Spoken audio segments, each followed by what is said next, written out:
Chers amis de la Casa des Médias, vous et vos congénères, vous vous gavez de streaming, de Netflix bien sûr, mais pas seulement, et totalement emporté par cette révolution des modes de consommation, vous m'apparaissez presque en totale surchauffe. Allow me to show you something.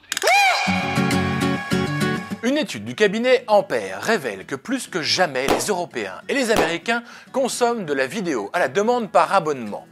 4 Américains sur 10 sont aujourd'hui abonnés non pas à 1, mais à au moins 3 services de SVOD. C'est 4 fois plus que 4 ans auparavant. Ça fait beaucoup, ça fait trop. La croissance est encore plus fulgurante ici en Europe. Seuls 2% des consommateurs possédaient plus de 3 abonnements en 2015.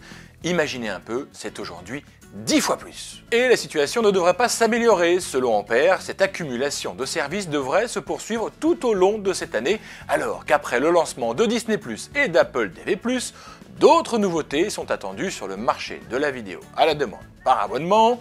Peacock, je vais vous en parler ici même la semaine dernière, HBO Max au printemps et même un certain Quibi, lancé par Jeffrey Katzenberg, une plateforme uniquement dédiée et disponible au mobile, prévue pour arriver en avril, avec déjà une pléiade de stars dans son giron.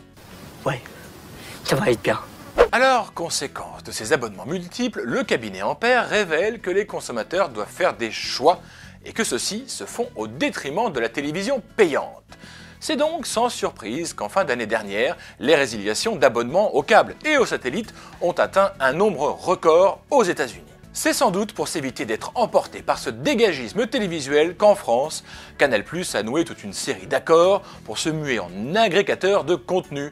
Désormais, Canal+, ce n'est plus seulement une chaîne cryptée, mais c'est un carrefour où se retrouvent déjà Netflix et OCS avec le catalogue HBO et bientôt Disney+, disponible à partir du 24 mars en France.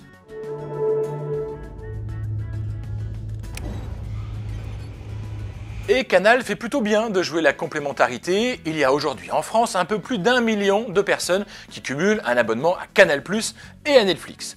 Alors, plutôt que de risquer de se faire exclure de ce nouvel écosystème, Canal l'a joué fine en nouant un deal avec les Américains qui permet à ses abonnés de recevoir Netflix parfois sans débourser 1 centime de plus.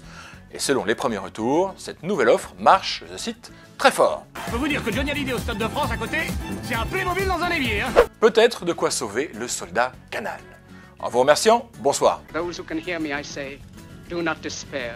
Si vous avez aimé cet épisode de la Casa des Médias et que vous ne voulez pas en rater une miette, abonnez-vous à nos publications en vous rendant sur le blog de la Casa, sur l'opinion.fr. Vous cochez recevoir les notifications comme on vous le montre en ce moment sur l'écran.